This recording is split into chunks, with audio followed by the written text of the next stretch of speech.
여러분, 우리가 계속 지금 잠언을 통해서 말씀을 나누고 있습니다. 그런데 이 잠언을 통해서 설교하기가 굉장히 까다롭습니다. 여러분들 왜인지 아시겠습니까? 왜냐하면 이 잠언은 단편적인 지혜입니다. 물론 총체적으로는 하나로 묶이겠죠. 그런데 이 단편적인 지혜를 계속 툭툭 던집니다. 그래서 잠언을 설교하는 것은 꽤나 어렵습니다. 사람은 어디에 익숙하냐면 이야기 형식에 익숙합니다. 그런데 잠언은 이야기 형식으로 설교하기가 무척 어렵습니다. 그래서 질려버릴 수가 있어요. 듣다가 질려가지고. 그래서 아이고 소리는 소리인데 이게 무슨 내용인지 모르겠다. 마음에 안 새겨지는 그런 경향이 있는 것 같기도 합니다. 그래서 저는 지금 물론 매 설교 시간에 그러하지만 저는 지금 요리를 하는 심정으로 잘 섞어서 버무려 보려고 합니다. 먼저 저의 바람을 예수께서 하신 말씀을 빌어서 표현을 하겠습니다. 예수님 이런 말씀을 하셨죠. 들을 귀가 있는 자는 들으라 라는 말씀하셨습니다. 저의 마음도 그렇습니다. 여러분, 들을 귀가 있다는 것은 무엇이냐면은 마음이 부드럽다는 것입니다. 마음이 부드럽기에 들을 수 있는 여유가 있는 것이고 또 자신의 행동을 바꿀 수가 있는 것입니다. 하지만 교만하다든가 이 성향이 교만하다든가 아니면 마음의 상처를 심하게 받았다든지 열등감이 있는 경우에는 상대방의 말에 귀를 기울이는 것은 거의 불가능합니다. 어차피 씨는 뿌려지는 것이죠. 씨는 뿌려집니다. 그 가운데 싹을 틔우고 결실하는 씨가 있는가 하면은 결실하지 못하는 씨도 있습니다. 주로 어디에 따라서 그렇게 되냐면은 밭에 따라서 그렇게 된다는 것입니다. 하나님의 말씀도 마찬가지입니다. 생명력이 있는 씨앗인데 그 말씀이 좋은 땅에 떨어지면은 심겨져서 결실하게 될 것입니다.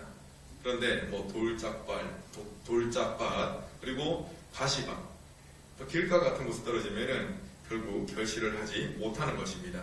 예수님께서는 이것을 너무나 잘 아셨습니다. 그래서 누누이 하셨던 말씀이 뭐라고 했습니까? 들을 귀가 있는 자는 들으라 라는 것입니다. 먼저는 저와 여러분에게 하나님의 말씀을 들을 귀가 있기를 바랍니다. 우리에게 만약에 들을 귀가 있다면 생명력이 있는 그 말씀이 우리를 변화시켜 줄 줄로 믿습니다. 오늘 말씀은 주로 말에 대한 내용을 다루고 있습니다. 그럼 7절을 한번 보실까요? 7절을 보시면은 중간에 다 날아갔다. 뭐가 섞였습니다. 여러분 죄송합니다. 제가 정신이 없네요. 자, 여러분 7절을 보시면은 지나친 말이 나옵니다. 그리고 좀 뒷부분에 보면은 거짓말이 나오죠. 거짓말. 사실 서두에 나왔던 이 지나친 말이 곧 거짓말입니다. 거짓말. 여러분 거짓말할 때 어떤 현상이 생기죠? 원래 사실이 요만해요. 그러면 부풀립니다. 거짓말은 부풀립니다. 그리고 때로는 없었던 일인데 완전히 새롭게 지어내는 말도 있습니다. 이것도 뭐라고요? 거짓말입니다. 여러분 이런 의미에서 모든 거짓말이 곧 뭐냐면은 지나친 말입니다. 하나님께서는 이러한 거짓말을 철저히 금하셨습니다. 여러분 어느 정도까지 금하십니까? 보시면은 거짓말을 하는 것 이것은 미련한 자는 할 수 있겠다 이렇게 할 수도 있잖아요. 그런데 어느 정도까지 하나님께서 금하시냐면은 미련한 자에게도 합당하지 않다. 뭐가요? 지나친 말. 거짓말이 미련한 자에게조차도 합당하지 않다. 이렇게 말씀하시는 겁니다. 여러분 특히 내가 영향력을 크게 끼칠 수 있는 위치에 있다. 저도 뭐 그 위치 가운데 한 위치에 있겠죠. 만약에 그런 위치에 있음에도 불구하고 거짓말을 하게 된다면 어떻겠습니까? 그 사람을 통해서 많은 사람들이 잘못된 길로 가게 되겠죠. 그리고 많은 사람들이 불행을 겪게 될 것입니다. 여러분 내가 행복을 누리고 또 내가 다른 사람에게 행복을 전하고자 한다면 먼저는 거짓말을 멀리 해야 합니다. 여러분 언제 거짓말을 하는 것 같습니까? 나를 높이려고 할 때, 좀 있어 보이려고 할 때. 여러분 거짓말이 막 풍성하게 거짓말이 천지를 이루고 있는 곳이 어딘지 아시죠? SNS입니다. 척하잖아요. 있는 척, 예쁜 척, 그죠? 엄청 좋은 척 하잖아요. 이 모든 것도 뭐 넓은 의미에서 보면은 좀 깐깐하게 따져본다면은 다 거짓말입니다. 나를 높이려고 할 때 거짓말을 한다는 것입니다. 또 책임을 회피하려고 할 때 거짓말을 하게 됩니다. 한마디로 여러분, 나의 유익을 구할 때 거짓말을 하게 된다라고 볼 수가 있는 것입니다. 여러분 8절을 보니까 대표적인 거짓말이 나옵니다. 저는 이 부분을 읽으면서 잠언도 제가 숱하게 읽었거든요. 말씀을 준비하기 위해서 뭐 여러 번 읽었겠지만 그전에도 숱하게 읽었습니다. 그런데 이 부분에 걸리면 이 부분을 읽을 때 딱 걸렸습니다. 아, 이게 뭐지? 그런데 여러분, 이것은 거짓말이라는 겁니다. 우리 한번 읽어볼까요? 시작. 뇌물은 그 임자가 보기에 보석 같은즉 그가 어디로 향하든지 형통하게 하느냐. 여러분 여기서 아멘 하면 안 됩니다. 깊은 생각 없이 그냥 읽다 보면 이것이 뇌물을 찬양하는 내용으로 비춰질 수가 있습니다. 하지만 그렇지 않습니다. 8절의 이 말씀은 현실에서 일어나는 그 모습 있잖아요. 그것을 관찰해서 이야기하는 겁니다. 여기 이해가 되십니까? 지금 현실에서 이런 일들이 일어나고 있다라고 폭로하는 것입니다. 여러분, 그것으로서 이것은 세상이 주장하는 바인 것입니다. 사람의 마음을 사기 위해서 진실되게 행동하는 것이 아니라 뇌물을 주는 일들이 세상에서 비일비재하게 일어난다라는 것, 그것을 잠언 기자는 지금 콕 집어서 이야기하고 있는 것입니다. 여러분, 진리를 보석같이 여겨야 합니다. 그런데 많은 사람들은 진리가 아니라 재물, 그것을 보석으로 여기고 살아가고 있는 것이죠. 여러분 8절 이 말씀을 쉬운 성경 버전으로 제가 읽어보겠습니다. 그러면 좀 더 이해가 잘 될 겁니다. 뇌물은 그것을 주는 자가 생각하기에 요술과 같아서 옳지 않은 일을 마음대로 하게 한다. 이해가 잘 되시죠? 우리는 살아가면서 때때로 거짓말을 하고픈 유혹을 받게 됩니다. 이때 하나님께서 원하시는 것이 무엇인가? 거짓말을 하게 되면은 내가 살짝만 왜곡하게 되면은 나에게 피해가 안 올 수가 있습니다. 때로는 내가 이익을 얻을 수도 있습니다. 그 말로 인해서 내가 짊어져야 할 책임을 다른 사람에게 돌릴 수도 있습니다. 조금만 틀어서 말하면. 그렇지만 하나님께서 원하시는 것이 무엇인지를 기억하시기 바랍니다. 하나님은 진실된 것을 원하십니다. 그런데 하나님께서 진실된 것을 원하신다고 해서 오해해서는 안 됩니다. 이것도 지혜가 필요합니다, 여러분. 모든 것을 다 폭로하는 것이 진실된 것이다. 이렇게 또 생각을 할 수가 있습니다. 그런데 그것은 다시 말씀드리지만 오해입니다. 이어지는 말씀은 모든 것을 폭로하는 것이 진실이구나 라는 그 주장에 제동을 겁니다. 한번 볼까요? 9절 함께 읽습니다. 허물을 덮어주는 자는 사랑을 구하는 자요 그것을 거듭 말하는 자는 친한 것을 이간하는 자니라. 아멘. 정직하려면은 모든 것을 다 까발려야 되는 거 아니야? 라는 생각이 들 수도 있습니다. 그런데 하나님의 말씀은 뭐라고 이야기합니까? 사랑으로 덮어줘야 될 때가 있다는 것입니다. 도대체 어떻게 하라는 것인가? 라는 질문이 떠오를 수도 있습니다. 여러분, 이 말씀은 정직하지 말라는 그런 뜻이 아닙니다. 같은 내용의 말을 한다 하더라도 다르고 다르다는 말이 있지 않습니까? 다릅니다. 같은 내용의 말을 한다 하더라도 사랑의 마음을 담고 지혜의 필터를 거쳐가지고 이야기를 해라는 것입니다. 가령 어떤 이에게서 잘못된 부분을 발견했다고 한번 가정해 보겠습니다. 이때 너의 그런 행동 때문에 짜증나서 꼴 보기 싫다. 너 죽어버려. 이런 이야기를 하는 사람도 있습니다. 솔직히. 그런 말을 했다고 쳐봅시다. 그러면 상대방은 어떻게 반응할까요? 마음을 닫습니다. 그리고 내가 어떻게 반격할까라는 생각으로 머리 회전이 빨라집니다. 그러면 이제 물 건너간 것이죠. 하지만 상대방의 잘못된 부분을 봤을 때 이렇게 이야기하면 어떻겠습니까? 네가 앞으로 이렇게 해주면 더 좋겠구나. 물론 추구하는 바는 같습니다. 그 사람의 행동을 좀 고쳐줬으면 좋겠다라는 그런 목적은 같습니다. 그런데 말을 바꿔서 하면 어떻습니까?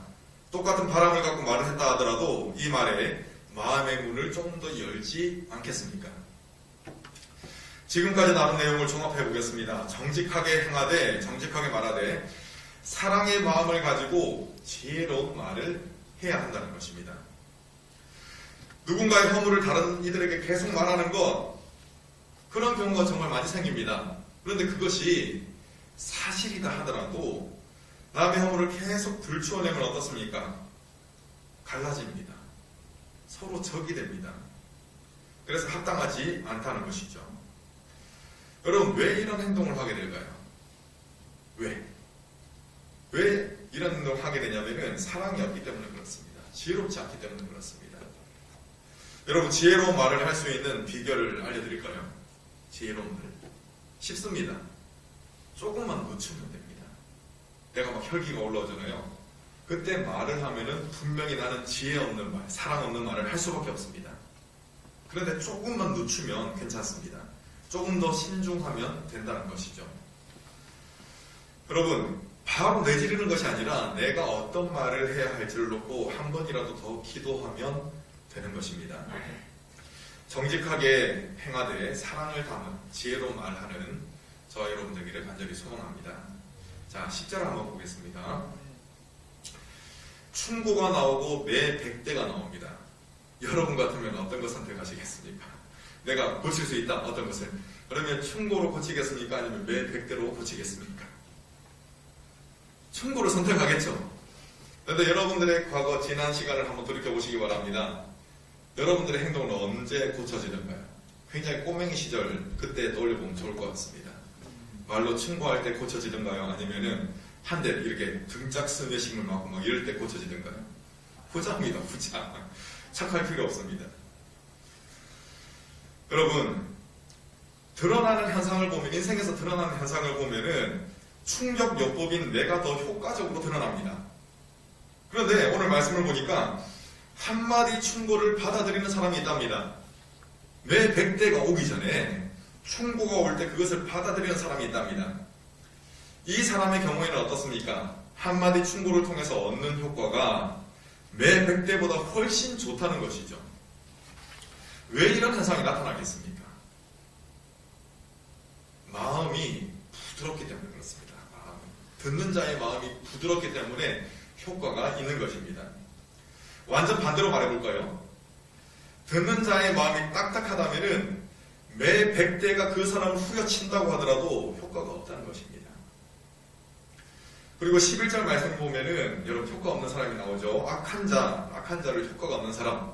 아무리 강한 처방이 내려져도 효과가 없는 사람. 여러분, 질병에 걸렸을 때 제가 암이라는 이야기 좀 말하기 좀 싫지만 저희 부친도 지금 암 투병 중이거든요.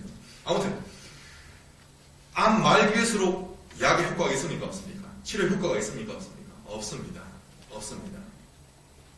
이처럼 효과가 없는, 아무리 극약 처방을 내려도 효과 없는 사람, 그 사람을 뭐라고 하냐면 악한 자라고 표현하고 있습니다. 이 악한 자를 반역만 힘쓰는 사람이다 라고 이야기하고 있습니다. 물론 여러분, 잘못된 권력에 대해서는 목소리를 내야 되겠죠. 잘못했습니다 라고 목소리를 내야 되겠죠. 그리고 반역이 필요한 부분도 있습니다. 지금 북한 같은 나라에는 반역이 필요하지 않습니까? 하지만 반역만 일삼는 것은 문제입니다. 왠지 마이웨이를 외치면서 삐딱선을 타는 것, 이것이 자기 주장을 하는 것 같아서 멋스럽게 여겨질 때도 있습니다. 하지만 계속, 물론 잘못된 것에는 삐딱선을 타야 되겠지. 그죠? 삐딱선이 뭔지 아십니까? 그것에 대해서 반대하는 세력에 선다는 겁니다. 그런데 여러분, 그것이 습관이 돼가지고 하나님께까지 삐딱선을 타게 되면 문제가 된다는 것입니다. 뭐라고 이야기하고 있죠? 반역만 힘쓴다고 했습니다. 반역만. 내 생각만 옳다라는 것이죠. 여러분, 결국 자아를 내려놓지 않는 딱딱한 마음으로 인해서 어떤 자리에까지 가게 되냐면은 하나님을 대적하는 자리에까지 가게 된다는 것입니다. 내가 그 사실을 인지하지 못한다고 할지라도 나는 하나님을 대적하는 자가 될 수도 있다는 것이죠. 내 마음을 계속 딱딱하게 둔다면 그렇게 되는 것입니다. 성경은 여러분, 이 딱딱한 마음을 어떻게 표현하냐면은 완악한 마음이라고 표현합니다. 이집트 왕 바로, 여러분 교회 학교부터 계속 지금까지 신앙생활 하신 분들은 바로 잘 아실 겁니다. 바로는 어떤 사람입니까? 완악함의 대명사입니다. 그는 하나님께서 행하시는 엄청난 재앙을 겪었습니다. 재앙을 겪고서도 자신의 고집을 꺾지 않습니다. 이를 성경은 어떻게 표현할까요? 다음과 같이 표현합니다. 출애굽기 7장 13절입니다. 그러나 바로의 마음이 완악하여 그들의 말을 듣지 아니하니 여호와의 말씀과 같더라. 딱딱하고 완악한 마음 때문에 바로는 엄청난 매를 계속 맞습니다. 그런데 정말 안타까운 것은 뭔지 아십니까? 엄청난 매를 맞았음에도 불구하고 돌이키지 못하다는 것이죠. 바로는 결국 완악한 마음으로 인해서 망하게 됩니다. 완악한 마음은 어떤 행위로 나타납니까, 여러분? 듣지 않음으로 나타납니다. 또 다른 사람 한번 살펴볼까요? 최초의 살인자로 낙인 찍혀있는 가인의 예를 한번 들어보겠습니다. 하나님께서는 동생이었던 아벨의 제사는 받으셨습니다. 그런데 형이었던 가인의 제사는 받지 않으셨습니다. 가인은 곡식으로 제사를 드렸고 아벨은 양으로 제사를 드렸습니다. 새끼.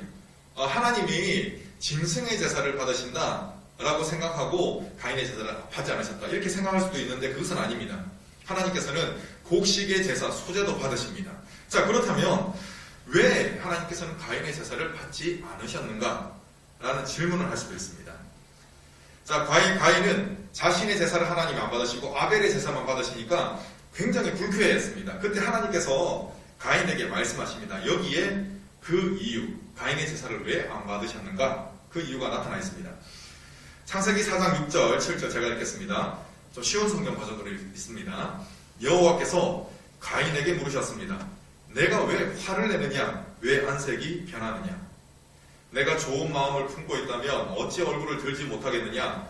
내가 좋은 마음을 품지 않으면 죄가 너를 지배하려 할 것이다. 죄는 너를 다스리고 싶어 하지만 너는 죄를 다스려야 한다. 아멘. 여러분, 여기서 왜 하나님이 가인의 제사를 받지 않으셨는지가 드러납니다. 가인은 평소에 좋은 마음을 품지 않고 나쁜 마음을 품고 있었기 때문에 그렇습니다. 다르게 표현을 해볼까요? 부드러운 마음이 아니라 딱딱한 마음, 하나님이 뭐라고 하든지 나는 내 마음대로 할 거야 라는 딱딱한 마음을 가지고 있었기 때문에 가인의 제사를 받지 않으셨던 것입니다. 자, 그렇다면 여러분, 지금 가인은 마음을 딱딱하게 하고 있잖아요. 그냥 포기해버리면 됩니다. 그런데 왜 하나님께서 가인에게 이런 말씀을 하실까요? 한 번 더 기회를 주시는 것입니다. 가인이 돌이키기를 원하시는 것이죠. 그래서 이렇게 말씀하시는 것이죠. 죄가 너를 지배하려 할 것이다. 죄는 너를 다스리고 싶어 하지만 너는 죄를 다스려야 한다. 좋은 마음을 품어라. 가인이 돌이키기를 원하시는 마음에서 하나님은 이런 말씀을 하셨던 것입니다. 하지만 가인은 더 마음을 굳힙니다. 하나님 말씀은 절대 안 들을 거야. 더 마음을 굳히고 그 결과 그 이후에 하나님은 돌이키기 위해서 말씀을 하셨는데 가인은 그 말씀을 듣고 어떻게 행동합니까? 동생을 살해하는 최초의 살인자가 되고 갑니다. 완악한 마음은 결국 하나님의 말씀을 듣지 않음으로 나타났고 이는 큰 비극으로 이어지고 말았던 것입니다. 자, 마지막으로 한 사람만 더 살펴보겠습니다. 부올의 아들 선지자 발람이라는 사람이 있습니다. 이스라엘 백성들이 출애굽하고 가나안 땅을 향해 나갈 때 거침이 없었습니다. 정복을 계속하고 왔습니다. 그러니까 모압 왕이 이 이스라엘 백성들을 막아야 되는데 무서운 거죠. 우리 힘으로 못 막겠다 싶어서 어떻게 하냐면은 점술가 발람을 부릅니다. 왜냐하면 소문을 들은 게 있기 때문에 그렇습니다. 하나님이 이스라엘 백성들을 축복하셨기 때문에 이 하나님의 능력으로 그들이 승승장구하고 있다라는 소문을 들었습니다. 그래서 그것을 끊어내기 위해서 점술가 선지자 발람을 찾아갑니다. 그래서 어떤 요청을 하느냐? 이스라엘 백성들이 하나님의 축복을 받지 못하도록 저주해달라라는 그런 부탁을 합니다. 그냥 요청만 한 것이 아니에요. 엄청난 재물을 주겠다라고 하면서 요청을 했습니다. 하나님께서는 이 발람 선지자에게 여러 번 나타나셨습니다. 그래서 이스라엘 백성들을 저주하지 말라고 여러 번 말씀하셨습니다. 이 때문에 발람은 모압 왕의 이 요청을 거절하는 듯 했습니다만은 결국 하나님의 백성들, 이스라엘 백성들을 저주하는 장소로 향하게 됩니다. 물론 이 과정에서 하나님께서 초월적으로 개입을 하셨죠. 그래서 나귀가 막 말하는 사건 아시죠? 말하는 사건. 그 사건도 생깁니다. 지금 시간이 좀 많이 가기 때문에 자세한 설명 생략합니다. 아무튼 초월적인 그런 개입이 있었습니다. 그럼에도 불구하고 발람은 어떤 시도를 하는지 아십니까?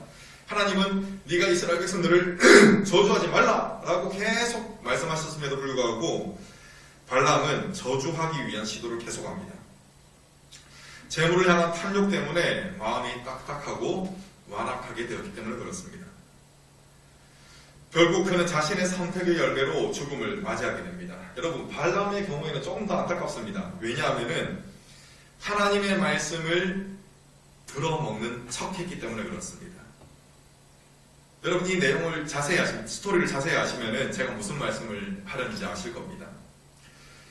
그리고 또 뭐가 아쉽냐면은 그는 하나님의 초자연적인 개입을 경험했었던 사람입니다. 그런데 그 말씀을 듣지 않았습니다. 그러니까 더 안타까운 것이죠.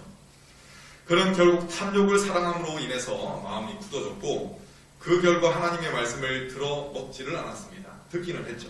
그런데 들어먹지는 않았습니다. 여러분, 발람의 경우를 통해서 얻을 수 있는 교훈이 무엇인지 아십니까? 척하는 것이 아니라 진짜가 되어야 한다는 것입니다. 그러기 위해서는 먼저 어떻게 해야 됩니까? 마음이 부드러워져야 합니다. 여러분, 사실 이게 좀 절망적인 이야기일 수도 있지만 팩트가 그러니까 어떻겠습니까? 사실 우리는 스스로의 힘으로는 우리들의 마음을 부드럽게 할 수가 없습니다. 그렇죠. 그렇기 때문에 뭐가 필요합니까? 하나님의 은혜가 필요합니다. 그렇기 때문에 또 하나님의 말씀이 필요한 것입니다. 우리들이 지금 이 시간 이 자리에 모인 이유는 단순한 위로를 받기 위함이 아닙니다. 물론 위로는 받는 그런 경우가 많죠. 그런데 그것이 목적이 아니라는 것이죠. 무엇을 위해서 모였습니까? 하나님을 만나기 위해서 모였습니다. 하나님의 은혜를 구하고 주님의 음성을 듣기 위해서 이 자리에 모인 것입니다. 나아가서 우리 인생의 방향을 하나님의 뜻대로 돌이키기 위해서 지금 이 자리에 모인 것입니다. 여러분, 주님께서 에스겔 선지자에게 하셨던 말씀이 있습니다. 그 말씀을 함께 보도록 하겠습니다. 자, 제가 읽겠습니다. 내가 그들에게 한 마음을 주고 그 속에 새 영을 주며 그 몸에서 돌 같은 마음을 제거하고 살처럼 부드러운 마음을 주어. 아멘. 여러분, 이처럼 굳어진 마음을 제거하고 돌같이 굳어진 마음을 제거하고 살같이 부드럽게 만드는 것이 바로 무엇이냐? 그것이 바로 하나님의 은혜인 것입니다. 굳어진 마음을 제거하고 새 마음, 새 영을 주시는 것이 무엇입니까? 우리가 때로가 아닐 수도 있죠. 항상일 수도 있습니다. 꼰대처럼 여기는 하나님의 말씀. 그 말씀이 뭡니까? 우리들에게 새 마음, 부드러운 마음을 주는 그런 역할을 하더라는 것입니다.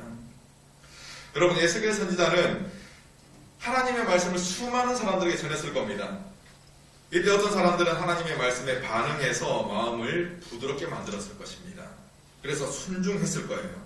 그런데 그 사람들보다 더 많은 사람들이 어떤 선택을 했느냐? 여전히 그들의 마음을 딱딱하게 했습니다. 완악하게 했습니다. 그래서 하나님의 말씀을 들어먹지를 않았던 것입니다. 여러분, 물론 듣는 것 중요합니다. 왜냐하면 들어야 기회가 있기 때문에 그렇습니다. 중요합니다. 그런데 이보다 더 중요한 것은 들어 먹는 것입니다. 즉, 듣고 반응하는 것이 순종한다는 것이죠. 여러분, 성경 100독 이상 한다고 해서 무슨 소용이 있습니까? 물론 소용은 있죠. 그런데 성경 100독 이상 하고 하나님 말씀대로 살지 않는다. 어떻게 되겠습니까? 그 사람이 과연 흥하겠습니까? 망하겠습니까? 뻔하죠. 듣는 것, 아는 것 중요합니다. 그런데 그보다 더 중요한 것은 들어먹는 것입니다. 행하는 것입니다. 여러분, 하나님께 살같이 부드러운 마음을 주시기를 먼저 간구하시기 바랍니다. 이러한 부드러운 마음이 있을 때 우리는 지혜로운 가운데서 정직할 수가 있는 것입니다. 즉, 하나님 뜻대로 살 수가 있다는 것입니다. 여러분, 마음을 부드럽게 하는 것은 자존심이 상하는 일입니다. 더 심하게 말해볼까요? 하나님의 말씀을 듣는 것은, 내 마음을 부드럽게 하는 것은 내 자아가 죽는 일입니다. 하지만 마음을 부드럽게 해야 합니다. 주님은 이처럼 하나님의 말씀 앞에서 마음을 부드럽게 하는 자들을 믿음이 있는 자로 여기십니다. 여러분, 믿는 것, 나 예수님 믿는데 라고 고백하는 그것이 믿음이 아닙니다. 그것이 아니라 내 마음을 부드럽게 하고 순종으로 나아가는 자, 그 자를 향해서 하나님이 뭐라고 이야기하신다고요? 예수님이 믿음이 있구나 라고 말씀하신다는 것입니다. 그리고 예수님께서 뭐라고 말씀하십니까? 내가 다시 올 때 믿음을 보겠느냐 할 때 그 믿음, 그것도 바로 이러한 종류의 믿음이라는 것입니다. 행함이 있는 믿음 말입니다. 바울 사도는 데살로니가후서 3장 2절에서 믿음은 모든 사람들의 것이 아니라고 이야기하고 있습니다. 물론 하나님께서는 모든 사람들에게 믿음을 주시기를 원하십니다. 그러나 오직 하나님의 말씀 앞에서 마음을 살같이 부드럽게 하는 자만이 주님의 주시는 믿음을 받게 되는 것입니다. 그리고 이 믿음으로 뭐를 할 수가 있습니까? 주님의 말씀에 순종할 수가 있는 것입니다. 이것이 바로 믿음으로 순종하는 것입니다. 여러분, 우리는 믿음에 대해서 너무나 추상적으로 생각합니다. 믿음, 그냥 좋은 것. 그것이 아닙니다. 내 생각과 반대되고 내 성향, 내 자존심이 완전 진뭉해진다 할지라도 그럼에도 불구하고 나는 믿음으로 순종하겠다. 행함이 있는 이 믿음. 이것이 주님께서 보시는 믿음이라는 것입니다. 여러분, 여러분에게는 지금 어떤 마음이 있습니까? 어떤 마음? 하나님의 말씀에 반응하여 부드러워진 마음이 있습니까? 아니면 그래도 난 내 마음대로 할 건데, 내 편한 대로 할 건데 라는 딱딱한 마음이 여러분을 지배하고 있습니까? 살같은 부드러운 마음을 가지는 저와 여러분 되시기를 간절히 축원합니다. 기도하겠습니다.